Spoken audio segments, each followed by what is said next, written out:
Capítulo 12. Magia é poder. À medida que agosto foi passando, o quadrado de capim alto no meio do largo Grimmauld foi secando ao sol até se tornar marrom e quebradiço. Os habitantes do número 12 nunca eram vistos por ninguém das casas vizinhas, nem o número 12 em si. Os trouxas que moravam no largo havia muito tempo tinham aceitado o divertido erro de numeração que deixava o número 11 ao lado do número 13. No entanto, o largo, aos poucos, vinha atraindo visitantes que pareciam achar a anomalia muito curiosa. Não se passava um dia sem que uma ou duas pessoas chegassem ao lugar sem outro objetivo, ou assim parecia, que não o de se debruçar nas grades diante dos números 11 e 13, para observar a emenda das duas casas. Não eram sempre os mesmos, 2 dias seguidos, embora se parecessem na aversão por roupas comuns. A maioria dos londrinos que passavam pelos visitantes estavam acostumados a trajes excêntricos e nem reparavam, ainda que, ocasionalmente, um deles pudesse olhar para trás imaginando por que alguém usaria capas tão compridas naquele calor. Os curiosos não pareciam extrair grande satisfação de sua vigília. Por vezes, um deles partia em direção à casa, agitado, como se, enfim, tivesse visto algo interessante, apenas para acabar recuando, desapontado. No primeiro dia de setembro, havia mais pessoas rondando o largo do que jamais houve. Meia dúzia de homens com longas capas pararam atentos e silenciosos, observando, como sempre, as casas 11 e 13, mas a coisa que esperavam ver continuava a lhes escapar. À medida que a noite foi caindo e trazendo, pela primeira vez em semanas, inesperadas rajadas de chuva fria, ocorreu um desses momentos inexplicáveis em que eles tiveram a impressão de ter visto algo interessante. O homem de cara torta apontou para o companheiro mais próximo, um homem pálido e gorducho, e ambos avançaram, mas, momentos depois, retomaram a descontraída inatividade anterior, com um ar de contrariedade e decepção. Entre mentes, no interior do número 12, Harry acabava de entrar no corredor. Quase perdeu o equilíbrio quando aparatou no degrau à frente da porta, e achou que os comensais da morte pudessem ter percebido seu cotovelo momentaneamente à mostra. Fechando com cuidado a porta ao passar, tirou a capa da invisibilidade, a pendurou no braço e correu pelo corredor lúgubre em direção ao porão, apertando na mão o exemplar do profeta diário que havia roubado.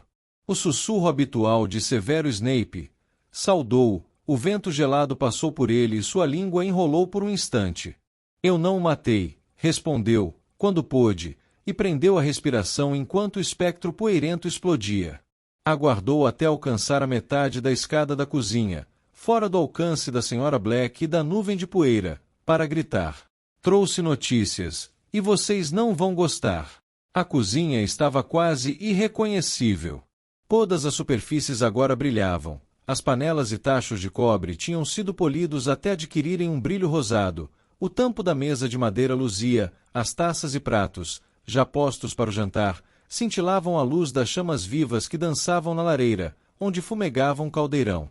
Nada no aposento, porém, apresentava uma mudança mais dramática do que o elfo doméstico, que agora veio correndo receber Harry, vestido com uma alvíssima toalha, os pelos de sua orelha limpos e fofos como algodão, o medalhão de régulo balançando no peito magro. Tire os sapatos, por favor, meu senhor Harry, e lave as mãos antes do jantar, crocitou o monstro, apanhando a capa da invisibilidade e a sacudindo para pendurar em um gancho na parede, ao lado de várias vestes antiquadas recém-lavadas. O que aconteceu? Perguntou Rony apreensivo. Ele e Hermione estiveram estudando um maço de anotações e mapas feitos à mão, e que cobriam uma das extremidades da longa mesa da cozinha. Agora, no entanto, pararam para observar a aproximação de Harry, que atirou o jornal em cima dos pergaminhos espalhados. Uma grande foto de um homem de cabelos negros, nariz curvo, muito conhecido dos três, encarou-o sob a manchete. Severo Snape, confirmado diretor de Hogwarts. Não! Exclamaram Rony e Hermione. A garota foi mais rápida. Agarrou o jornal e começou a ler a notícia em voz alta. Severo Snape, há anos professor de poções na Escola de Magia e Bruxaria de Hogwarts, foi hoje nomeado diretor na mudança mais importante entre as que foram realizadas no corpo docente da tradicional escola. Aleto Carroll assumirá a função de professora de estudo dos trouxas face o pedido de demissão da titular, enquanto seu irmão, Amico, ocupará o posto de professor de defesa contra as artes das trevas. Agradeço a oportunidade de defender os melhores valores e tradições bruxos. Suponho que sejam matar e cortar orelhas. Snape, diretor, Snape no gabinete de Dumbledore, pelas calças de Merlin, guinchou Hermione, sobressaltando Harry e Rony. Ela se levantou da mesa de um salto e se precipitou para fora da cozinha, gritando, "Volto em 1 minuto." Pelas calças de Merlin, repetiu Rony, achando graça. Ela deve estar bem perturbada. Ele puxou o jornal para perto e correu os olhos pelo artigo sobre Snape. Os outros professores não vão aceitar isso. McGonagall, Flitwick e Sprout sabem a verdade, sabem como Dumbledore morreu, não vão aceitar Snape como diretor. E quem são esses Carroll? Comensais da morte, respondeu Harry. Tem fotos deles aí dentro. Estavam no alto da torre quando Snape matou Dumbledore. É a reunião dos amigos. E, continuou Harry, amargurado, puxando uma cadeira, não vejo opção para os outros professores se não permanecerem nos cargos. Se o Ministério e Voldemort estão apoiando Snape, terão de escolher entre ficar e ensinar ou passar uns aninhos em Azkaban, isto é, se tiverem sorte. Calculo que ficarão, para tentar proteger os alunos. Monstro veio apressado em direção à mesa, trazendo uma grande terrina nas mãos, e serviu a sopa nos pratos imaculados, assoviando entre os dentes. Obrigado, monstro, disse Harry, fechando o profeta para não precisar olhar para a cara de Snape. Bem, pelo menos sabemos exatamente onde ele está agora. Harry começou a levar a colher de sopa à boca. A qualidade da culinária de Monstro tinha melhorado drasticamente desde que ele tinha ganhado o medalhão de Régulo. A sopa de cebola de hoje era melhor que Harry já havia provado. Ainda tem uma pá de comensais da morte vigiando a casa, disse ele a Rony enquanto comia, mais do que de costume. É como se estivessem esperando que a gente saísse carregando os malões da escola para tomar o expresso de Hogwarts. Rony consultou o relógio. Estive pensando nisso o dia todo. O expresso partiu fazenda umas 6 horas. É esquisito não estar a bordo, não é? Harry pareceu rever em imaginação a Maria Fumaça, quando ele e Rony a seguiram pelo ar, tremeluzindo por campos e montanhas, uma lagarta vermelha ondulando sobre trilhos. Tinha certeza de que Gina, Neville e Luna estavam sentados juntos neste momento, talvez se perguntando onde ele, Rony e Hermione estariam, ou discutindo a melhor maneira de sabotar o novo regime de Snape. Eles quase me viram voltando para casa, agora há pouco, disse Harry. Aterrissei de mau jeito no degrau da porta, e a capa escorregou um pouco. Faço isso todas as vezes. Aí vem ela, acrescentou Rony, esticando-se na cadeira para ver Hermione entrando na cozinha. E em nome dos cuecões folgados de Merlin, que aconteceu? Me lembrei disto aqui. Hermione ofegava, trazia nas mãos um enorme retrato emoldurado, que apoiou no chão antes de apanhar a bolsinha de contas no aparador da cozinha. Abrindo, tentou forçar o quadro para dentro, e, embora ele fosse visivelmente grande demais para caber naquela bolsinha minúscula, em segundos desapareceu, como tantas outras coisas, em suas amplas profundezas. Fineus Nigelos, explicou Hermione, atirando a bolsa na mesa da cozinha, com o estrondo metálico habitual. Desculpe, perguntou Rony, mas Harry entendeu. A imagem de Fineus Nigelos era capaz de sair do retrato no Largo Grimmauld e visitar o outro que havia pendurado no gabinete do diretor de Hogwarts, a sala circular no alto da torre onde, sem dúvida, Snape estava sentado neste momento, na posse triunfal da coleção de delicados objetos mágicos de prata que pertencia a Dumbledore. A penseira, o chapéu seletor e, a não ser que a tivessem levado para outro lugar, a espada de Grifinória. Snape poderia mandar Fineus Nigelos dar uma olhada aqui em casa para ele, explicou Hermione a Rony, tornando a ocupar o seu lugar à mesa. Que experimente fazer isso agora. Só o que Fineus vai ver é o interior da minha bolsa. Bem pensado, exclamou Rony impressionado. Obrigada. Sorriu Hermione, puxando o prato de sopa para perto. Então, Harry, Que mais aconteceu hoje? Nada. Vigiei a entrada do ministério durante 7 horas. Nem sinal dela, mas vi seu pai, Rony, está com ótima aparência. Rony agradeceu com a cabeça. A notícia.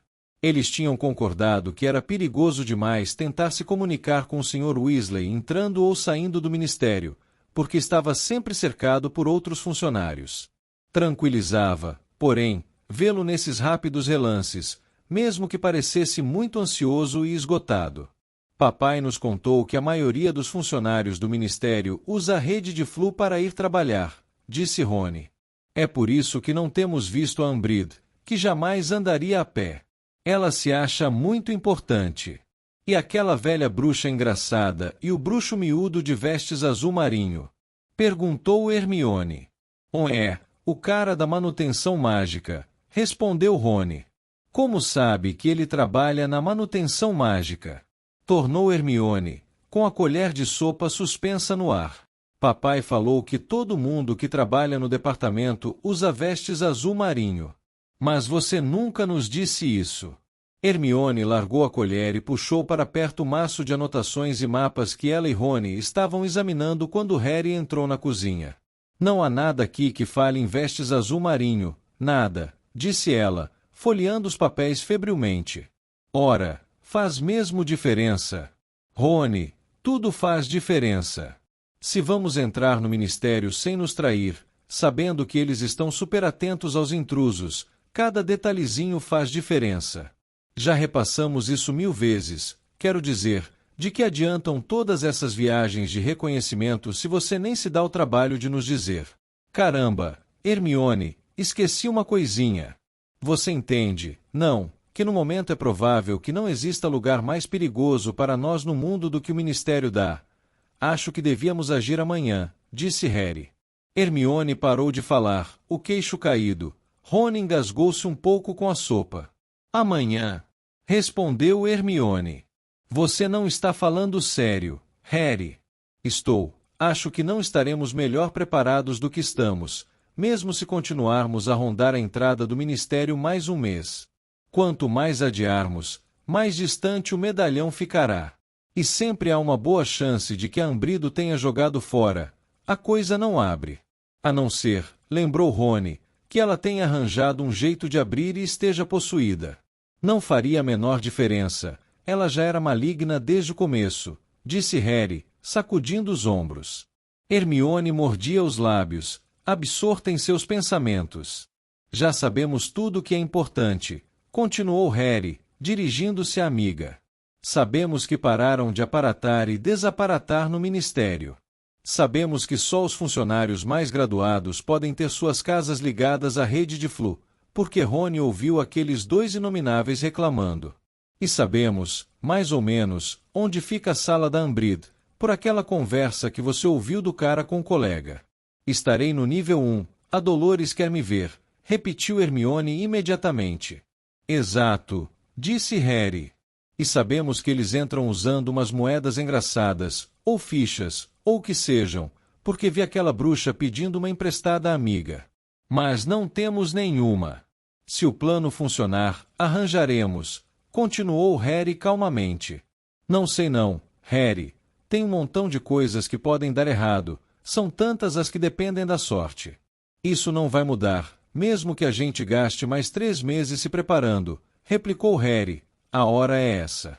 Ele percebeu pelas caras de Rony e Hermione que os amigos estavam amedrontados, e ele próprio não se sentia tão confiante assim, mas tinha certeza de que chegava a hora de pôr o plano em ação.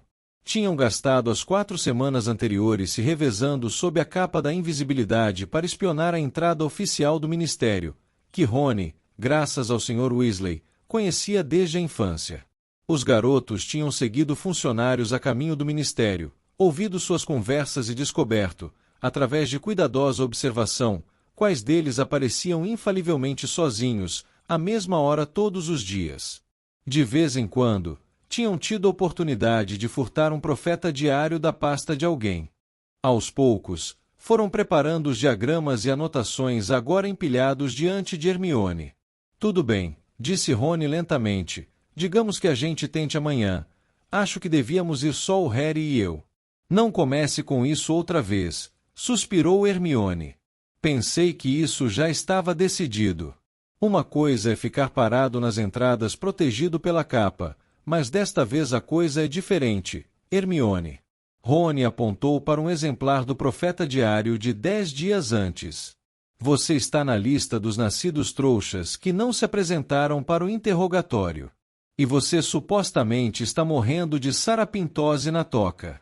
Se alguém deve ficar, é o Harry. Anunciaram um prêmio de 10.000 galeões pela cabeça dele. Ótimo, ficarei aqui. Não se esqueçam de me avisar se conseguirem derrotar Voldemort, tá? Enquanto Rony e Hermione riam, a dor atravessou a cicatriz em sua testa. Harry ergueu subitamente a mão, viu a amiga apertar os olhos, e tentou disfarçar o movimento, afastando os cabelos da testa. Bem, se nós três formos, teremos que desaparatar separados, Rony foi dizendo. Não cabemos mais embaixo da capa juntos. A dor na cicatriz de Harry foi se intensificando. Ele se levantou. Na mesma hora, Monstro correu para ele. O meu senhor não terminou a sopa. O meu senhor prefere um ensopado gostoso, ou então a torta de caramelo que o meu senhor gosta tanto. Obrigado, Monstro, mas voltarei em 1 minuto. Banheiro.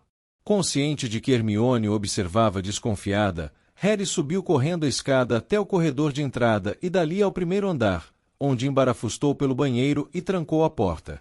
Gemendo de dor, debruçou-se na pia preta com torneiras em forma de serpentes de bocas escancaradas e fechou os olhos. Ele estava deslizando por uma rua ao crepúsculo. De cada lado, os prédios tinham telhados altos de 2 águas, pareciam casas de biscoitos. Ao se aproximar de um deles, viu a brancura da própria mão de dedos longos encostar na porta. Bateu. Sentiu uma crescente agitação. A porta abriu. À entrada, surgiu uma mulher sorridente. Seu rosto aparentou desapontamento ao ver Harry. O bom humor sumiu substituído pelo terror. Gregorovitch, disse a voz aguda e fria. A mulher sacudiu a cabeça. Estava tentando fechar a porta.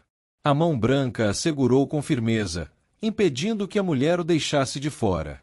Procuro Gregorovitch.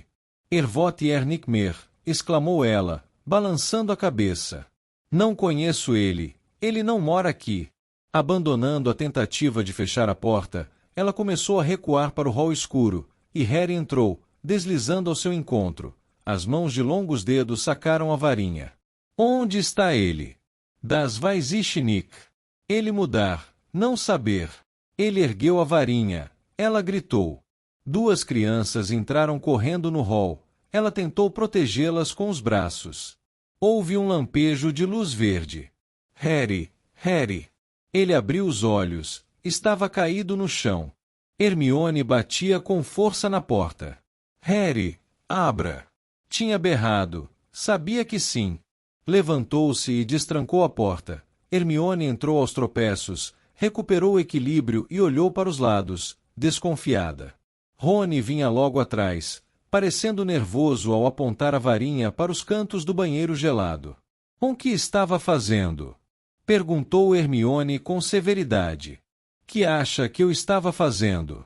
Respondeu Harry em uma débil tentativa de desafio. Você estava aos berros, explicou Rony. Sim, devo ter cochilado ou... Harry, por favor não insulte a nossa inteligência, tornou Hermione, inspirando profundamente várias vezes. Sabemos que a sua cicatriz doeu lá embaixo, e você está branco feito cal. Harry se sentou na borda da banheira. Ótimo, acabei de ver Voldemort matando uma mulher. A essa altura, ele provavelmente já matou a família toda, e não precisava. Foi a morte de Cedrico revivida, as pessoas estavam ali. Harry, você não devia deixar isso acontecer mais, exclamou Hermione, sua voz ecoando pelo banheiro. Dumbledore queria que você usasse a oclumência. Ele achou que a ligação era perigosa. Voldemort pode usá-la, Harry. Que pode haver de bom em vê-lo matar e torturar? De que lhe adianta isso? Mostra o que ele anda fazendo, respondeu Harry. Então, você não vai nem ao menos tentar fechar a ligação? Hermione, não consigo. Você sabe que sou péssimo em oclumência, nunca aprendi direito. Você nunca tentou de verdade, retrucou a menina exaltada. Eu não entendo, Harry, você gosta de ter essa ligação, ou relação especial, ou seja lá o que for. Ela vacilou sob o olhar que o amigo lhe lançou ao se levantar do chão. Gosto, disse em voz baixa. Você gostaria? Eu, não, desculpe, Harry, não quis. Odeio que ele seja capaz de penetrar minha mente, que eu tenha de observá-lo quando é mais perigoso, mas vou usar isso. Dumbledore. Esqueça Dumbledore. A escolha é minha, de mais ninguém. Quero saber por que está atrás de Gregorovitch. Quem? Um fabricante estrangeiro de varinhas. Foi quem fabricou a varinha de Krum, e Krum o considera genial. Mas, segundo você, lembrou Rony, Voldemort mantém Olivaras preso em algum lugar. E se já tem um fabricante de varinhas, para que ele quer outro? Talvez ele concorde com Krum, talvez pense que Gregorovitch é melhor, ou talvez pense que Gregorovitch seja capaz de explicar o que a minha varinha fez quando ele me perseguiu, uma vez que Olivaras não foi. Harry olhou para o espelho partido e empoeirado e viu Rony e Hermione trocando olhares céticos às suas costas. Harry, você fala o tempo todo do que a sua varinha fez, disse Hermione, mas foi você que fez aquilo acontecer. Por que teima tanto em rejeitar a responsabilidade por seu próprio poder? Porque sei que não fui eu, e Voldemort também sabe, Hermione. Nós dois sabemos o que realmente aconteceu. Os dois se encararam. Harry sabia que não convenceria Hermione e que ela se preparava para contra-argumentar suas teorias sobre a própria varinha e a insistência em ver a mente de Voldemort. Para seu alívio, Rony interveio. Deixa pra lá, a aconselhou. Ele é quem decide. E se vamos ao ministério amanhã, não acha bom repassarmos o plano? Com uma relutância visível, Hermione parou de discutir, embora Harry estivesse seguro de que ela voltaria a atacar na primeira oportunidade. Nesse meio tempo, eles voltaram à cozinha, onde Monstro serviu a todos o ensopado e a torta de caramelo. Os três só foram dormir tarde da noite, depois de passarem horas revendo e tornando a rever o plano, até serem capazes de repeti-lo, uns para os outros, sem erros. Harry, que agora ocupava o quarto de Sirius, deitou-se e ficou apontando a luz da varinha para a velha foto de seu pai, Sirius, Lupin e Pettigrew, e gastou mais 10 minutos murmurando o plano para si mesmo. Ao apagar a varinha, no entanto, não estava pensando na poção polissuco, nem nas vomitilhas, nem nas vestes azul marinho da manutenção mágica. Pensava em Gregorovitch, o fabricante de varinhas, e por quanto tempo ele teria esperança de se esconder de Voldemort, que o procurava com tanta determinação. O amanhecer se seguiu à meia-noite com indecente rapidez. Você está com uma cara horrível. Foi o cumprimento de Rony quando entrou no quarto para acordar Harry. Não será por muito tempo, respondeu ele, bocejando. Os dois encontraram Hermione na cozinha. Monstro lhe servia café com pães frescos, e a garota tinha no rosto aquela expressão maníaca que Harry associava às revisões para as provas. Vestes, disse ela baixinho, registrando a presença dos dois com um aceno de cabeça nervoso e continuando a mexer na bolsinha de contas. Poção polissuco. Capa da invisibilidade. Detonadores chamariz. Levem uns 2 por precaução. Vomitilhas. No gás sangra-nariz. Orelhas extensíveis. Os garotos engoliram o café da manhã e tornaram a subir, Monstro lhes fazendo reverências e prometendo esperá-los com um empadão de carne e rins. Abençoado seja, disse Rony carinhosamente, e pensar que já imaginei decepar a cabeça dele e pendurá-la na parede. Eles se dirigiram ao degrau da porta com imenso cuidado. Dali viram os 2 comensais da morte de olhos inchados vigiando a casa do outro lado do largo enevoado. Hermione desaparatou com Rony primeiro, em seguida, voltou para apanhar Harry. Passada a momentânea escuridão e quase sufocação de sempre, Harry se viu em uma minúscula travessa onde deviam executar a primeira parte do plano. Ainda estava vazia, exceto por 2 latões de lixo. Os primeiros funcionários do ministério, em geral, não apareciam ali antes das 8 da manhã. Certo, então, disse Hermione, consultando o relógio. Ela deve chegar dentro de 5 minutos. Depois que eu a estuporar. Hermione, já sabemos, disse Rony com rispidez. E pensei que íamos abrir a porta antes de a bruxa chegar, não? Hermione deu um gritinho agudo. Quase me esqueci. Para trás. Ela apontou a varinha para a porta de incêndio a um lado, fechada a cadeado e totalmente rabiscada, e ela se abriu com estrondo. O corredor escuro à mostra conduzia, como haviam registrado em suas cuidadosas viagens de reconhecimento, a um teatro vazio. Hermione tornou a puxar a porta para fazer parecer que continuava fechada. Agora, continuou, virando-se para encarar os amigos na travessa, nos cobrimos novamente com a capa, e esperamos, completou Rony, a atirando sobre a cabeça de Hermione, como se fosse uma capa para a gaiola de periquito australiano, e revirando os olhos. 1 minuto depois ou pouco mais, ouviram um estalido mínimo e uma bruxa miúda do ministério, com os cabelos grisalhos revoltos, desaparatou a meio metro, piscando um pouco na claridade repentina. O sol acabava de sair de trás de uma nuvem. Ela, no entanto, não teve tempo de aproveitar o inesperado calor, porque logo o silencioso feitiço estuporante de Hermione a atingiu no peito, e ela desabou. Perfeito, Hermione, disse Rony emergindo de trás de um latão à porta do teatro, enquanto Harry despia a capa da invisibilidade. Juntos, eles carregaram a bruxa para o corredor escuro que levava aos bastidores do palco. Hermione arrancou-lhe uns fios de cabelo da cabeça e adicionou-os a um frasco com a par da poção polissuco que havia tirado da bolsinha de contas. Rony procurou alguma coisa na bolsa da bruxa. É Mafalda Hopkirk, informou ele, lendo um pequeno crachá que identificava a vítima como assistente da seção de controle do uso indevido da magia. É melhor você levar isso, Hermione, e tome as fichas. Ele lhe entregou umas pequenas fichas douradas que tinha retirado da bolsa da bruxa, onde havia gravadas as letras M. Hermione bebeu a poção polissuco, agora em um belo tom de heliotrópio, e em segundos surgiu diante dos garotos um duplo de Mafalda Hopkirk. Quando ela retirou os óculos da bruxa e colocou-os no rosto, Harry verificou o relógio. Está ficando tarde. O senhor Manutenção Mágica vai chegar a qualquer segundo. Eles se apressaram em fechar a porta para esconder a verdadeira Mafalda. Harry e Rony se cobriram com a capa da invisibilidade, mas Hermione ficou à vista, aguardando. Segundos depois, ouviram um novo pop, e um bruxo franzino com cara de furão apareceu diante deles. Olá, Mafalda. Alô, respondeu Hermione com uma voz tremida. Como estamos hoje? Nada bem, para ser franco, replicou o bruxo, que parecia extremamente deprimido. Hermione e o bruxo rumaram para a rua principal, Harry e Rony em sua cola. Lamento saber que não está bem, falou Hermione com firmeza por cima da cabeça do bruxo, quando ele começou a explicar os seus problemas. Era essencial detê-lo antes de chegarem à rua.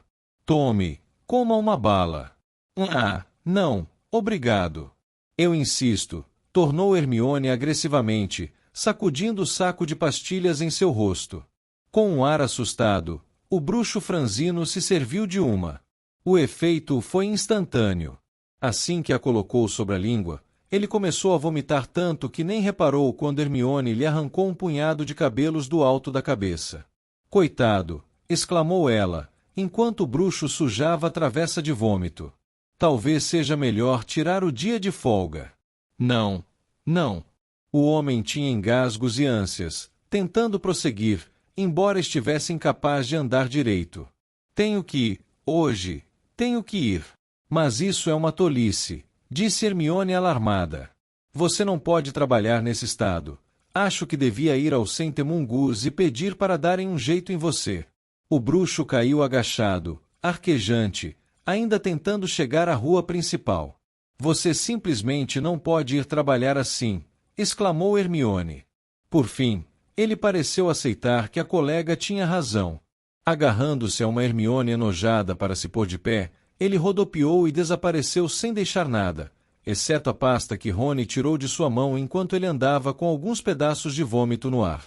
Ah! Exclamou Hermione, levantando a saia das vestes para evitar as poças de vômito. A sujeira teria sido bem menor se eu tivesse estuporado ele também. Falou Rony, saindo debaixo da capa com a pasta do bruxo, mas ainda acho que um monte de gente desacordada teria chamado mais atenção. Ele gosta muito de trabalhar, não? Então, joga logo essa poção com o cabelo. Em 2 minutos, Rony estava diante deles, franzino e com cara de furão como bruxo, trajando as vestes azul marinho que estavam dobradas dentro da pasta dele. Esquisito que ele não estivesse usando as vestes hoje, não, pela ansiedade que demonstrava em chegar ao trabalho. Enfim, sou Reg Cattermole, segundo a etiqueta nas minhas costas.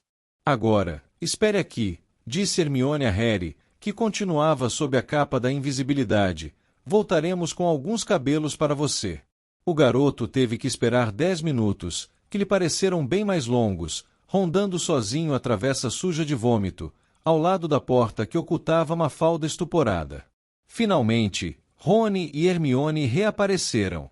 Não sabemos quem ele é, disse Hermione, entregando a Harry vários fios de cabelos crespos e negros, mas foi para casa com um horrível sangramento no nariz. Tome aqui, ele é bem alto, você vai precisar de vestes maiores. Ela tirou da bolsa um conjunto de vestes antigas que Monstro tinha lavado para eles, e Harry se retirou para tomar a poção e se trocar. Uma vez completada a dolorosa transformação, Harry passou a medir mais de 1,80 m, e pelo que pôde sentir pelos seus braços musculosos, tinha um físico avantajado, tinha também uma barba. Guardando a capa da invisibilidade e os óculos sob as novas vestes, ele se reuniu aos outros dois. Caramba, isso é assustador, exclamou Rony, erguendo a cabeça para Harry, agora mais alto que ele. Apanhe uma das fichas da Mafalda, disse Hermione a Harry, e vamos logo, são quase 9 horas. Eles saíram da travessa juntos. A uns 50 metros na calçada apinhada, havia grades pontiagudas e pretas ladeando 2 escadas, uma destinada a cavalheiros e outra damas. Então, vejo vocês daqui a pouco, disse Hermione nervosa, e desceu hesitante a escada para o banheiro feminino. Harry e Rony se juntaram a vários homens com roupas estranhas que desciam para o que parecia ser um simples banheiro público de metrô, azulejado em preto e branco encardido. Dia, Reg, cumprimentou outro bruxo de vestes azul marinho ao inserir a ficha dourada na ranhura da porta de um cubículo onde entrou. Um pé no saco, hein? Obrigar a gente a entrar no ministério dessa maneira. Quem estão esperando que apareça? Harry Potter. O bruxo deu gargalhadas com a própria piada. Rony forçou uma risada. É muita imbecilidade, não? E ele e Harry entraram em cubículos contíguos. À esquerda e à direita, Harry ouviu barulho de descargas. Agachou-se e espiou pelo vão inferior do cubículo em tempo de ver as botas de alguém entrando no vaso ao lado. Olhou para a esquerda e viu Rony piscando para ele. Temos que dar descarga para entrar? Sussurrou. É o que parece, sussurrou Harry em resposta. Sua voz saiu grave e solene. Os dois se levantaram. Sentindo-se excepcionalmente tolo, Harry entrou no vaso. Percebeu imediatamente que fez a coisa certa. Embora parecesse estar dentro da água, seus sapatos, pés e vestes continuaram secos. Ele esticou o braço, puxou a corrente, e no momento seguinte, desceu veloz por um cano curto e emergiu em uma lareira no Ministério da Magia. Levantou-se desajeitado. Agora tinha muito mais corpo do que estava acostumado. O grande átrio pareceu mais sombrio do que Harry se lembrava.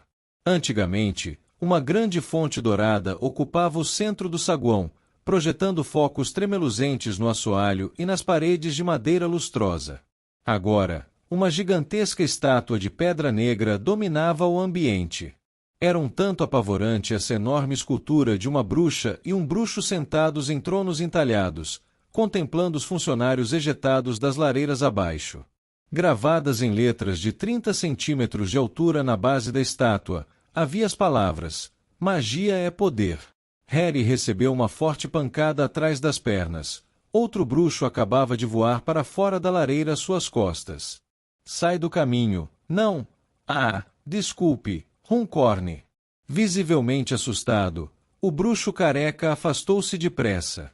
Aparentemente o homem de quem Harry usurpava a identidade, Runcorn, intimidava os outros.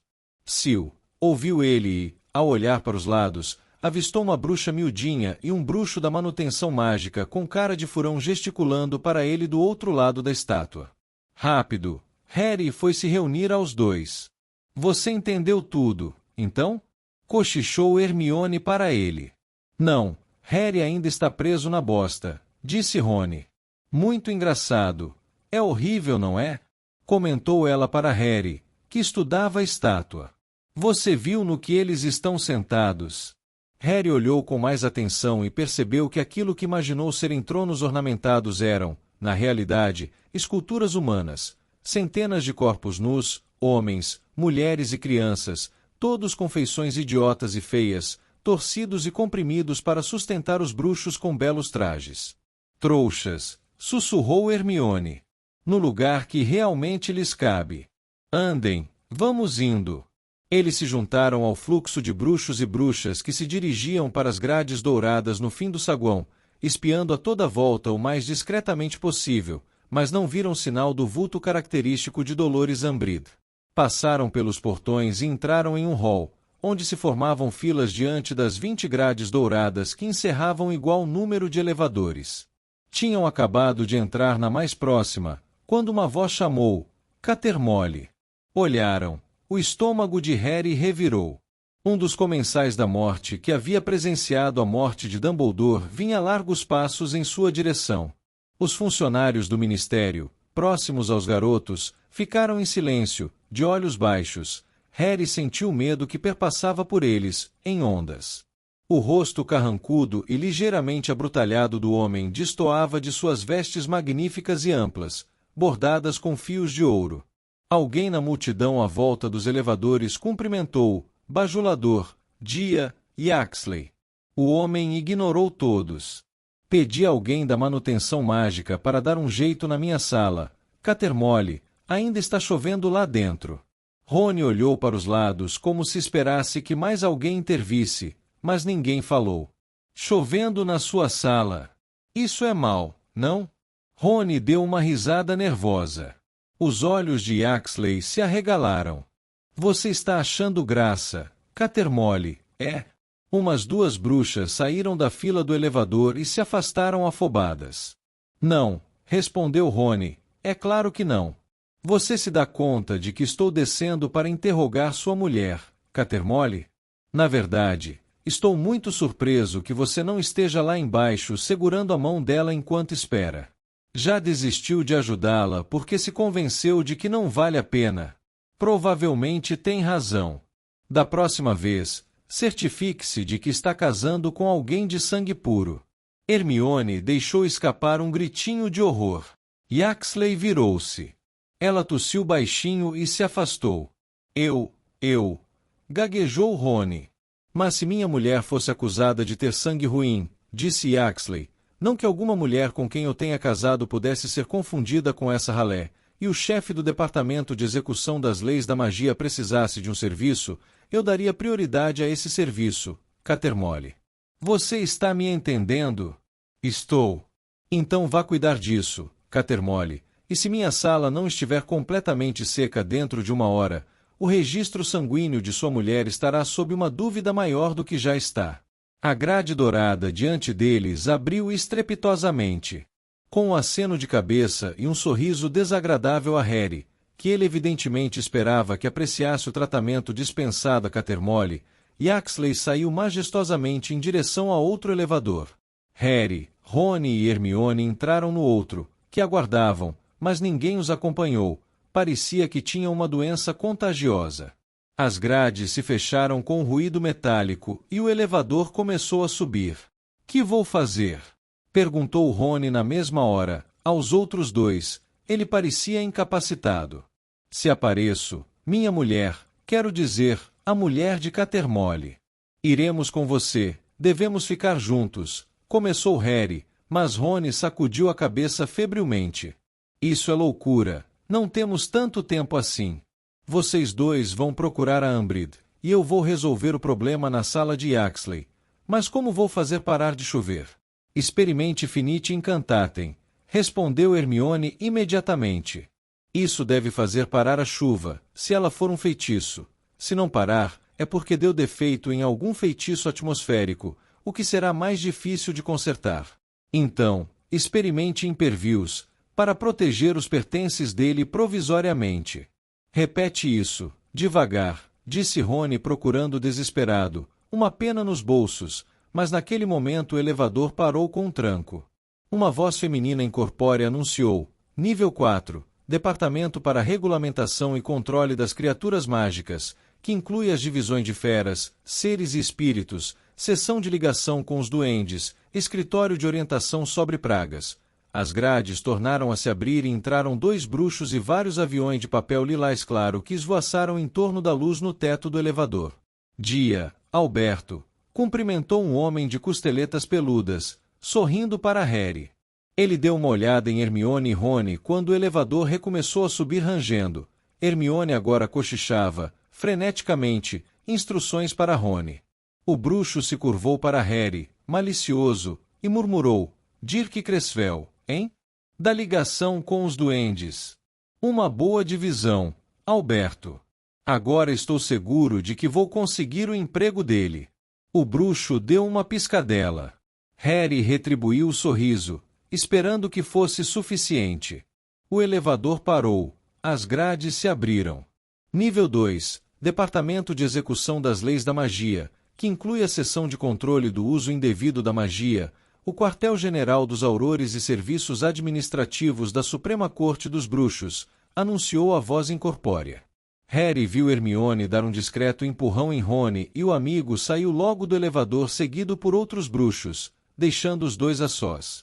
No momento em que a porta dourada fechou, Hermione disse depressa, Harry, acho que é melhor eu ir atrás dele, acho que Rony não sabe o que está fazendo e, se for apanhado, o plano todo. Nível 1, Ministro da Magia e Serviços Auxiliares. As grades douradas tornaram a se abrir e Hermione ofegou. Viram 4 bruxos à sua frente, 2 absortos em conversa. Um bruxo de cabelos longos trajando magníficas vestes pretas e douradas e uma bruxa atarracada, com cara de sapo e um laço de veludo nos cabelos curtos, segurando uma prancheta ao peito.